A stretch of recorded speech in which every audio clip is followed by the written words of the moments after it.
Wait a minute, you're probably saying now. You mean now it gets weird? Didn't we hit weird a little while ago? To which I'd say, sure, but that's one of the reasons I love this saga, because there's weird, wonderful, hilarious, awesome, intense, and dramatic hiding around every corner, ready to leap out at you at a moment's notice. As things are left wrapped up as well as they might be in the closing chapters of Book 3, the crew is led to a man who it is said knows the truth of all things, and this stirs within Zaphod in particular the desire to once again find out the truth behind the meaning of life, the universe, and everything.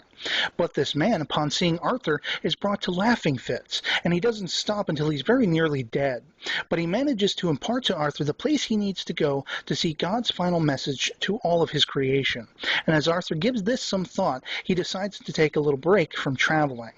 So begins So Long and Thanks for All the Fish, the fourth novel in the series, the charm of which is largely Arthur's mutual fascinations with the Earth having seemingly returned out of nowhere, as though it had never been destroyed, as well as the romance that builds between he and his soulmate Fenchurch, a character who began merely as a passing reference on the first page of the first novel in the series, as the girl who finally had an answer for everything that would bring unequivocal peace, acceptance, and unity to all people of the world, until, that is, she was, along with the entirety of the planet's populace, bitterly destroyed by the Vogons. However, this Fenchurch is very much alive, and she is haunted by the unknown mysteries of a strange amnesia-like affliction, and a sneaking suspicion that there is more to the world than she is currently seeing. To say that their pairing is a romantic and well-balanced one is putting it mildly, as their relationship, their frolicking, and playfulness, especially in the art of flying, makes this fourth novel probably my favorite of them all. There is real heartening development for these two characters, seeking to understand just what the hell is going on in the world and the universe from two wholly different perspectives, and yet eloquently meeting in the middle as they seek to find the answers together, which involves the funny little trivia footnote happenstance of their eventually seeking out a man who calls himself Wonko the Sane, but who is legally named John Watson. Why this is of interest to me in particular is because as much as I am a Trekkie and a Whovian, I'm also a Sherlockian, having read the entirety of the Conan Doyle canon, as well as seen a handful of the film adaptations of his works and read novels from other authors based on the character. And so it is curiously coincidental that Martin Freeman, who played Arthur Dent in the Hitchhiker's Guide to the Galaxy movie, also went on to play John Watson, to Benedict Cumberbatch's Sherlock Holmes in the modern spin-off series Sherlock. I can't say whether or not the John Watson of Hitchhiker's Guide was in any way, shape, or form meant to relate as an homage or otherwise to the similarly named investigative partner and chronicler of the greatest detective there ever wasn't, but correlations like that, whether they're intentional or not,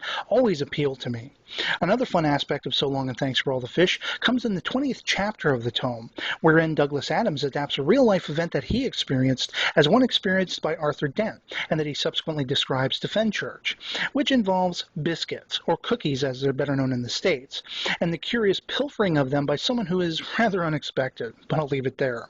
And then, of course, there's the ultimate mastery of flight, which comes into play in the relationship between Arthur and Fenchurch, which, as it is said, is attained when someone aims themselves at the ground with the intention of missing. Now, this is a feat that I've not yet tried myself, so I can only wish the best of luck to anyone out there who's willing to try.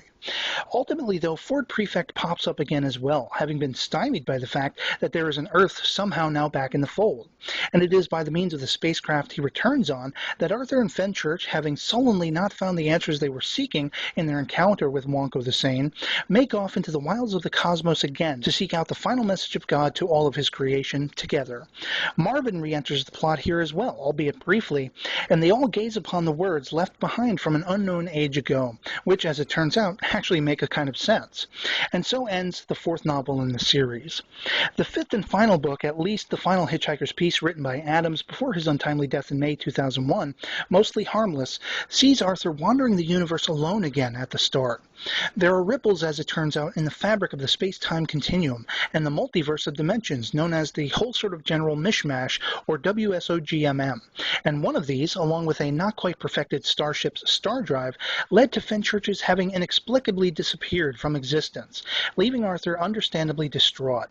He is only able to bring himself to a rest when a ship he's on inadvertently crashes into a planet. Yet worries and concerns are not relegated to him alone, as Ford Prefect, having returned to the Hitchhiker's Hitchhiker's Guide offices to find out why his guide was wonking out on him all the time, soon unravels some dastardly doings in the heart of the guide's home base, which ultimately leads to he and Arthur being inadvertently teamed up once again, but not before Trillian comes calling on the planet Arthur's finally settled down on and made a life for himself as a sandwich maker, to reveal that they too have a teenage daughter that she can no longer handle for the sake of her keeping up with her career as a traveling reporter.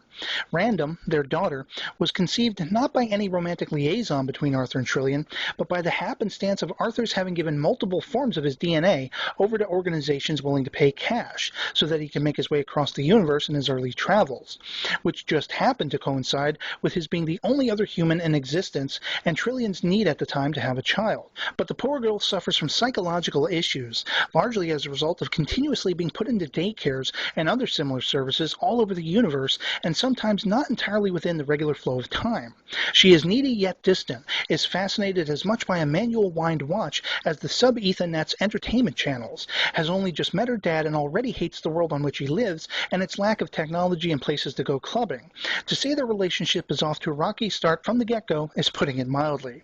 And this turn of phrase, as it turns out, comes to be quite literal as well, as a rocky cavern and crevice are involved in her stealing away with the items stolen from the Hitchhiker's Guide offices by Ford and later sent to Arthur in care of him, as well as one rock in particular, which Random introduces to the business side of Ford's head, as doing so is integral to her stealing Ford's craft shortly after he comes looking for said item.